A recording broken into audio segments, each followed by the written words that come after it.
The Russian Revolution was a time period in history when the lower class of Russia felt mistreated and took over Russia.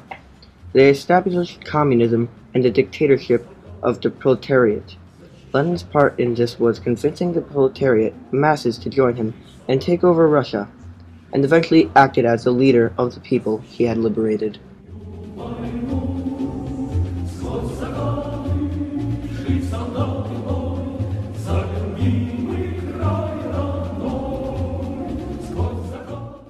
A man of humble beginnings, who suffered loss of family and exile, became Vladimir Lenin. As leader of the Bolshevik Party, he led an organized and suffering disorganized workers of Russia in a revolution that would overthrow the Tsar and empower the working proletariat masses, and created the most spectacular failed experiment in governmental structure of the 20th century. The rise of communism in Russia led to formation of the Soviet Union and the Cold War, which would leave the lasting impression on socio-economic equality through the ideals of Marx and Lenin by empowering the poor and equalizing the ultra-rich. Lenin would transform the lives of not only the people of his time, but also the decades that would come later. A bourgeoisie is a person of ruling class power. On the other hand, there are the proletariats. They are the bottom of the social pyramid. They are the farmers and manual laborers. Lenin's revolution was for the proletariats. He stepped up and wanted to seize control from the bourgeoisie and give it over to the undedicated proletariats. This would ultimately empower the poor and have them finally be in control of how the government worked. This plan would later be known as the Workers' Revolution. Lenin came from a middle-class family and really had no reason to rebel. Then his brother plotted to assassinate the Tsar. Soon after his brother was captured, his brother was sentenced to death by hanging. Lenin was not the target of the Tsar's secret police. This was the main driving reason why Lenin had decided to start the communist revolution. Lenin was exiled from Russia and into Switzerland. In the Germanic world, he tried to get the communists there to start a communist revolution. Then right after the February Revolution, Lenin came back and seized control over the Bolshevik Party. Due to World War I, the Russians and the Germans were fighting. Germany sent Lenin into Russia in hopes of crippling Russia and taking over. The February Revolution was the disorganized but powerful first riot. This riot was about the lack of food in Russia. People blamed the Tsar for the food scarcity. The Tsar had disbanded the Dumas and continued fighting in World War I. Then the peasants rioted.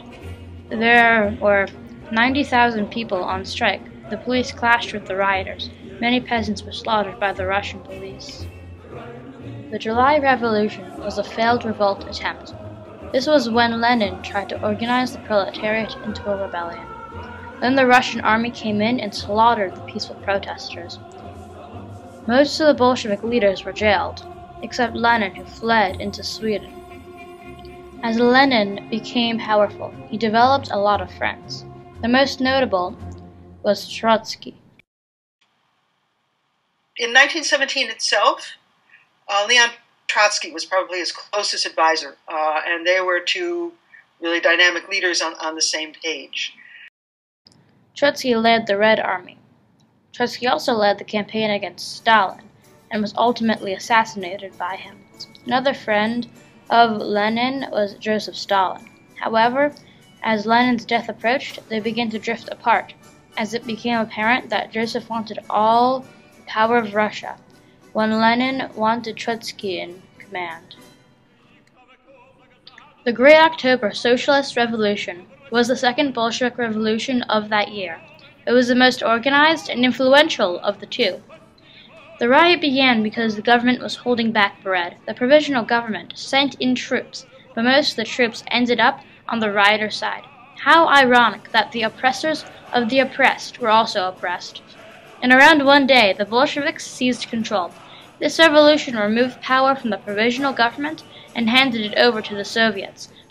There was an open election and the socialist revolutionaries won, so Lenin closed it down and created a dictatorship. The Congress of Soviets was formed. There was a majority of red Bolsheviks and a minority of white anti-Bolsheviks. Then there was a brief civil war. It was whites versus reds. War communism was used. Practically, war communism is when the government extends its hands into everything. At the beginning of the Bolshevik regime, Lenin already began giving the peasants what he promised. Lenin did this by giving the factories over to the workers. Then he gave the Tsars and the church's land over to the peasants. He also abolished ranks in the army. Lenin had an interesting way of thinking. He thought that morals were not as important as his party's ideologies. This meant that he would be fine with murders as long as it helped his party in the long run. In Petrograd, March 1922, right after the end of the Whites versus Reds Civil War, Vladimir Lenin had a third stroke. This final stroke ended his life. A part of his legacy is in his preserved body, on display in Moscow. Stalin was one of the closest advisors to Lenin for a very long time, but as Lenin approached his all-too-early death, Lenin began to see what Stalin really strived for: utter dictatorship over the Russian people. After Lenin died, Stalin began to instill terror regimes and conducted mass purges of soldiers, peasants, and governmental officials. To keep his power absolute, he ordered his greatest adversary, Leon Trotsky, to be exiled from Russia. Under his rule, Russia went through a phase of rapid industrialization and became less primitive and began to excel as a world nation. Stalin's absolute reign lasted from the death of Lenin, 1924, until his death, aged 74, 1953.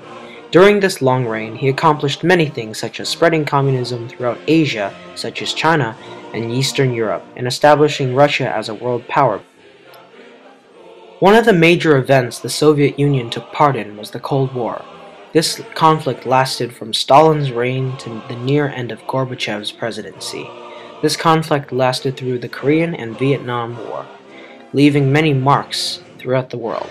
Some of these include communist governments of China and Cuba. When Gorbachev took control, the economy was horrible, so Gorbachev had to change it.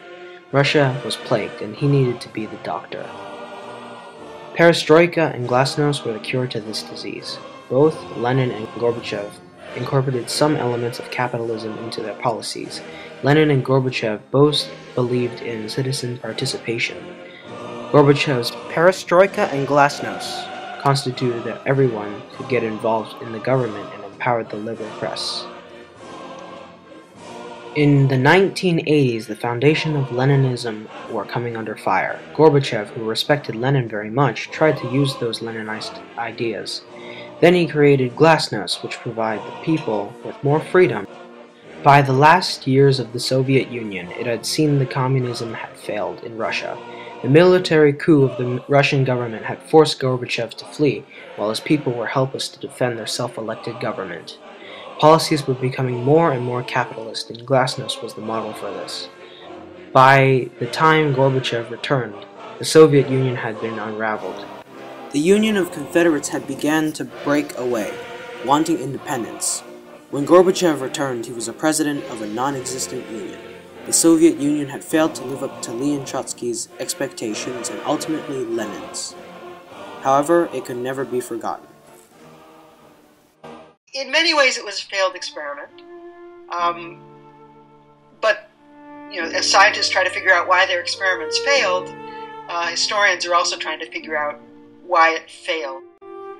Because of this great endeavor, there is no longer a distinct proletariat or bourgeoisie, but rather just a Russian people.